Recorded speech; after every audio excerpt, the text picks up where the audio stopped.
Bitcoin je cez $80,000, no a po dlhom čase sa konečne prebudili aj altcoiny. Práve preto, tým, že minulý týždeň videoanalýza nebola, v tomto videu to urobím trochu ináč, pretože ja neukážem len analýzu Bitcoinu, čo si myslím, ale načrtnem vám aj plán, s ktorým idem už do ďalších týždňov a ktoré sme vlastne posledné týždne pripravovali vo VIP skupine a zatiaľ sa naozaj do bodky naplňa. Toto bude naozaj celkom veľký krypto update, kde sa zameráme hlavne na analýzu, ale určite ostaňte do konca tohto videa, kde vám teda ukážem z časti aj môj plán, ktorý už vykonávam.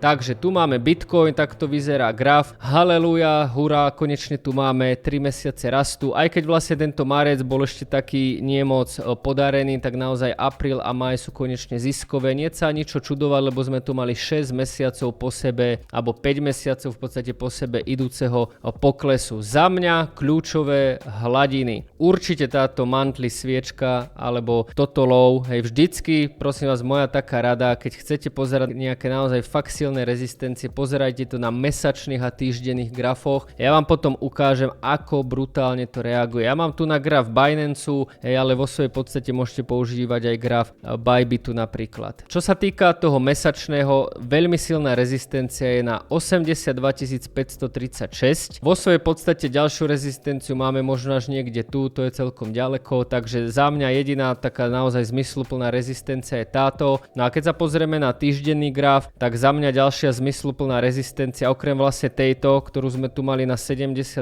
ktorú sme prekonali, tak je ďalšia na 86. No a z tohto úplne proste jednoduchou primitívnou analýzou mi vychádza, že toto je akože celkom solidná rezistencia. Do toho si môžem vlastne natiahnuť nejaký Fibonacci retracement vlastne na celý tento pohyb od absolútneho topu. Či mi tam vyjde nejaká hladina, boom, vychádza tam práve aj tá 382. Čiže naozaj hladina 82 za 1,5 minúty úplne basic analýzou, ktorú sa vie naučiť naozaj úplne každý, sa vieme dostať k tomu, že hladina 82 500 až 86 700 je celkom silná rezistencia. Ak by som to chcel napríklad okoreniť niečím, tak sa pozrieme napríklad do minulosti, do minulého bear marketu, ktorý bol vlastne v roku 2022, čiže presne nejdem tu teraz hovoriť o cykloch, o halvingoch, zatiaľ to proste úplne detailne kopírujeme, čiže keby sa pozriem naozaj na podobný fraktál, tak vlastne v tomto období sme sa taktiež otáčali na 382, hej, takže naozaj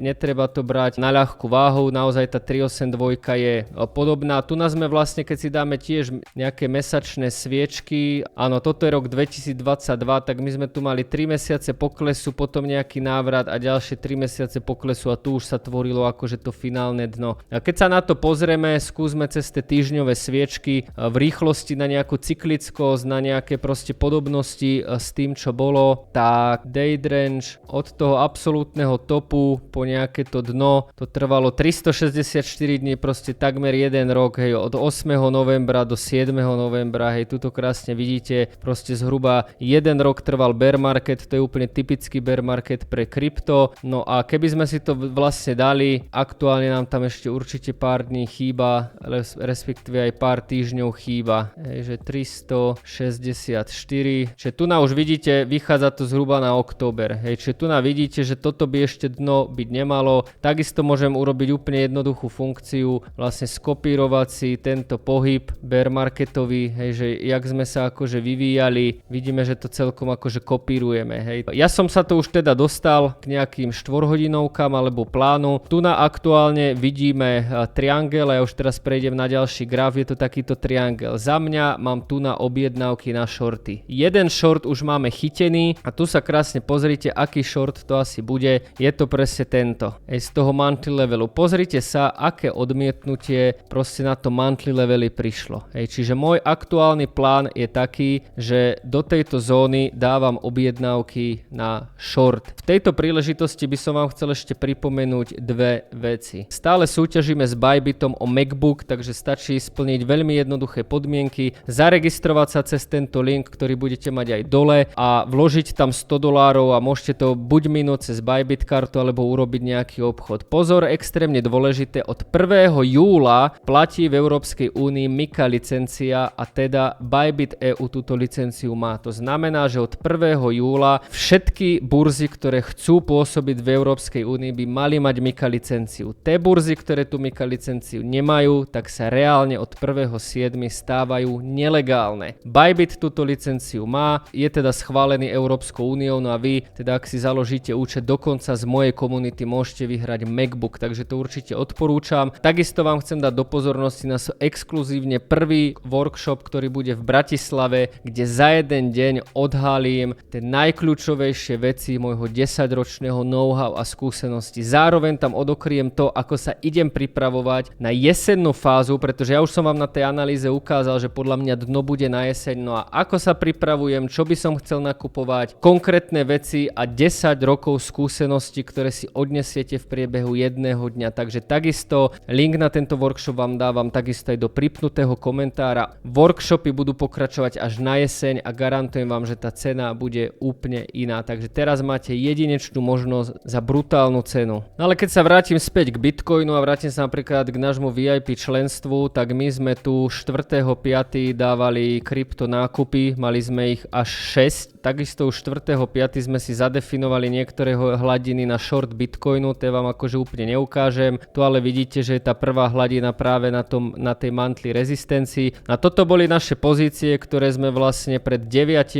dňami brali, bolo to teda 4.5. A tie samozrejme skončili v celkom pekných ziskoch, hej, keď sa na to pozrieme, Kaspa, zisk, toto je všetko bez páky. Hype sme chytili jemný stop loss, Solanu sme ukončili, Mental, Adu sme ukončili, niektoré pozície nám ešte idú. Hej, potom sme krásne posúvali stop lossy, čiže táto špekulácia na kryptu nám vyšla parádne. To všetko bolo zdieľané v reálnom čase vo VIP skupine. Na plán, vlastne my už 2 týždne, minimálne 2 týždne máme jasný plán, že my sme vlastne longovali, aj stále niektoré pozície máme otvorené, avšak tu za mňa prichádza teda objednávky na short. Teda ak zodpoviem na otázku, Jakub, je toto dno, ideme do bull marketu, za mňa nie. Za mňa je naozaj toto hladina, kde ja postupne budem vyhadzovať všetky longy a všetky nákupy, teda špekulácie na rast. Vidíte aj z VIP skupiny z reálnych čísel, že naozaj dali sme tam tie príkazy, zviezli sme sa na tom raste, máme výsledky, postupne ich uzatvárame, máme ešte 2 pozície otvorené a toto je za mňa teda zóna medzi 82-86, kde ja nasetapujem objednávky na short. V tomto momente mám jediné limitky na short na Bitcoin. Na altcoiny nemám, práve úplne z jednoduchého dôvodu, že keď sa na tie altcoiny pozrieme, tak oni proste niektoré silno pumpujú a vy tu akože nechcete mať nejakú limitku, hej. Keď sa pozriem proste na Ondo, hej, tu keby dáte akože nejaké limitky, tak akože tie pumpy vás zabijú, čiže nechcem shortovať pumpy, to je dôvod, prečo ja ešte limitky ako keby na shorty na altcoiny nedávam. Aktuálne máme otvorenú pozíciu ešte longovú stále na Ethereum a na Avax, tam ešte by som chcel zobrať nejaké zisky, prípadne ak nám trh dá šancu, tak páči sa mi napríklad ešte niektoré ďalšie coiny. Keď vlastne spravím aj tu na vlastne tú úplne jednoduchú nejakú analýzu, vrátim sa na ten Bitcoin, tak za mňa ten priestor na ten long ešte je. Hej, za mňa stále je šanca, že ten Bitcoin urobí ešte toto a stále si myslím, že tie altcoiny majú priestor, pretože my keď si pozrieme napríklad aj dominanciu, tak tá dominancia proste začína klesať a za mňa tá dominancia by mohla ešte klesnúť. Hej, myslím si, že tá dominancia nám tvorí ako keby nejaký lokálny top, takže keď si pozriem dominanciu, za mňa dominancia by mohla ešte klesať a to znamená za mňa jedno a to, že Bitcoin stále má šancu ísť do tejto zóny a tento rast, ktorý by vlastne v percentách pre Bitcoin znamenal naozaj pár percent, 5 až 7%, znamená v kontexte altcoinov, že tie altcoiny môžu ešte urobiť tie vlnky. Hej, takže môj plán je úplne jednoduchý. Toto je za mňa zóna, kde chcem naberať shorty na Bitcoin, stále mám otvorené longy, Ak príde šanca, otvorím ďalšie longy na altcoiny. Altcoiny zatiaľ nešortujem a toto všetko máte u nás vo VIP členstve za úplne za mňa smiešnú cenu, že naozaj keď sa vám podarí chytiť niektoré takéto obchody, tak není o čom a to členstvo máte na celý rok zaplatené, hej, že absolútne v pohode. Takže toto je môj plán a moja predikcia je teda taká, že ak Bitcoin dovolí rast, tak tu budem robiť shorty, zväziem sa ešte na nejakých altcoinoch, ale môj cieľ je, aj ďalšia vlastne predikcia je taká, že za mňa, ako náhle proste prídeme sem, ja neviem koľko to môže to trvať mesiac, môže to trvať mesiac a pol, hej, ten Bitcoin sa to akože môže ošmietať, môže tu tvoriť nejaký range, toto je presne to obdobie, kedy tie altcoiny by kľudne ešte mohli rásť, takže kým mi to ten trh dovolí, budem tie altcoiny dojiť, avšak nakoniec si myslím, že proste toto bude nejaký potenciálny vrchol a ešte prepadneme. Hej, ak sa pozriem na tú cyklickosť, na všetko vlastne čo vidím, tak si ja osobne myslím, že potom ešte budeme klesať a naozaj v období, keď to vyznačím naozaj, tak myslím si, že Bitcoin kľudne môže ísť aj pod 50 000, bude to záležať od nejakého kapitulačného eventu, ale dno vidím naozaj až niekde na jeseň. Hej, čiže nemyslím si, že toto bolo dno, myslím si, že tu treba shortovať. Samozrejme Twitter a všetci influenceri vám budú hovoriť, áno, teraz toto bolo dno, teraz je tá altcoinová sezóna, teraz treba ísť hore. Moju analýzu som vám tu zdieľal, spravte s tým, čo uznáte za vhodné, prípadne sa pridajte do VIP skupiny. A keď to dám vlastne do kontextu Etherea, tak Ethereum za mňa veľká slabota, naozaj na to, čo urobili tie altcoiny, tak Ethereum za mňa veľká slabota, ale čo je za mňa dôležité je to, že tu je v podstate nejaký gap.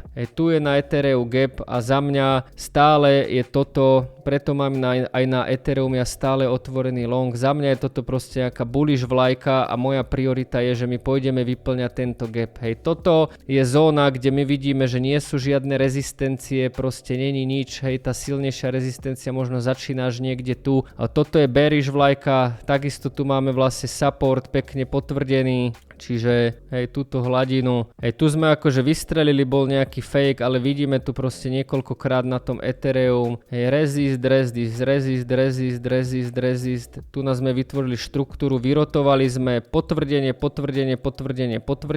že za mňa Ethereum teraz sedí na supporte, držíme tento support, sme v nejakej bullish vlajke, máme tu nad sebou gap, takže ja vám garantujem, že ak my sa dostaneme z tohto channelu hore, tak tu na to pôjde ako nôž maslom. To je presne vidieť na niektorých tých altcoinoch. Ja vám napríklad ukážem ešte teda pozíciu, ktorú máme na Avaxe. To je presne to, že vy keď sa dostanete z tej štruktúry, dostanete sa napríklad na tú value area high, tak tam už to ide. Hej, tam už sa tie grafy začínajú rozbiehať, rotujú, aj Avax urobil úplne, my už to máme zaistený tento obchod, takže my už máme stop loss vlastne v zisku, aj keby nám chytilo stop loss, sme v zisku 2,3%, aktuálne sme v zisku, samozrejme to je všetko bez páky, nejakých 11%, je to presne o tom, že my sme vstupovali tu v tejto akumulácii, prerazili sme value area high, prerazili, potvrdili a tu proste môže prísť silnejší pohyb hore. Hej. Toto je úplne to isté, čo urobil